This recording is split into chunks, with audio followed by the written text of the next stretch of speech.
Olá, eu sou Adriana Salai, historiadora, pesquiso alimentação e fome e hoje a gente vai falar sobre esse assunto não tão fácil, mas muito importante para a gente entender o Brasil. E para começar, eu sempre gosto de trazer os dados de uma pesquisa feita na década de 70, que é o INDEF. Ele não é muito falado, mas naquele momento em que a gente estava no que é chamado de milagre econômico, essa pesquisa concluiu que mais de 60% da população brasileira tinha deficiência calórica. Isso significa que se uma pessoa come só arroz, por exemplo, ela pode alcançar 2.000 calorias em arroz, mas nutricionalmente falando, a alimentação dela vai ser muito precária. E a gente está falando de mais da metade da população naquele momento que nem só arroz tinha para comer.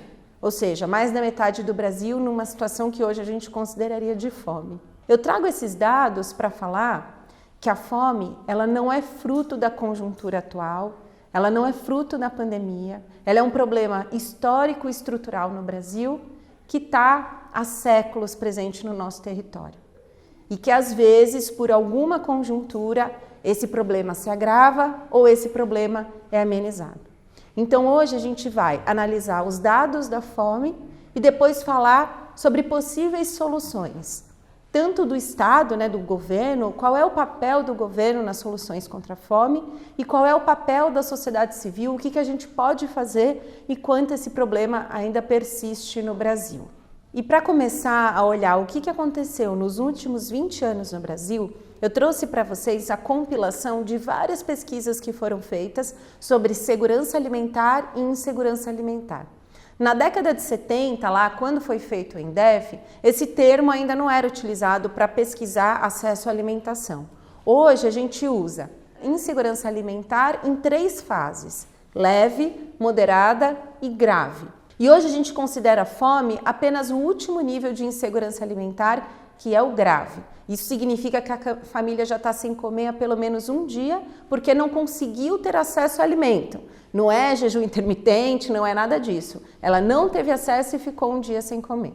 Mas os outros níveis também são preocupantes. O nível de insegurança alimentar leve é quando a família já tem alguma dificuldade de colocar comida na mesa. O que isso significa? Lá no final do mês, quando o dinheiro vai ficando escasso e a gente deixa de comprar, por exemplo, várias frutas e passa a comer só banana, ou tira as frutas da alimentação, comia vegetais e tira os vegetais, fica arroz, feijão, ovo, uma salsicha, alguma coisa assim. Ou seja, você perdeu variedade significativamente do prato dessa família. Insegurança alimentar moderada é quando, além da variedade, você passa a perder também quantidade.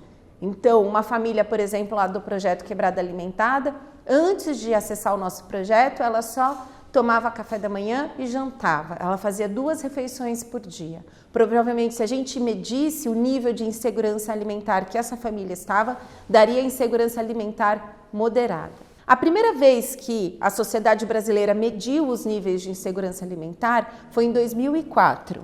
Naquele momento, a primeira pesquisa feita, 64% da população, quase 65%, estava em segurança alimentar. Está tudo bem, eu não preciso mudar o acesso ao alimento que eu tenho. 13% estava em segurança alimentar leve, 12% moderada e 9,5% grave, ou seja, a fome. É importante lembrar que em 2003 foi implantado o programa Fome Zero, que não foi o primeiro programa contra a fome no Brasil, mas foi um programa muito robusto que articulou diversas medidas estruturais e emergenciais, ação potente do governo no combate à fome, que era a prioridade naquele momento.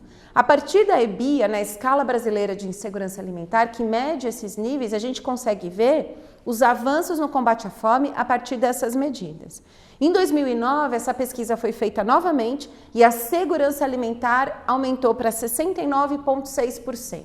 Então, a gente vê uma melhora da pesquisa anterior. A fome, que é o último nível de insegurança alimentar, baixou para 6,6%. Uma outra pesquisa foi feita em 2013 e, mais uma vez, a segurança alimentar aumentou para 77% e a fome baixou para 4,2%.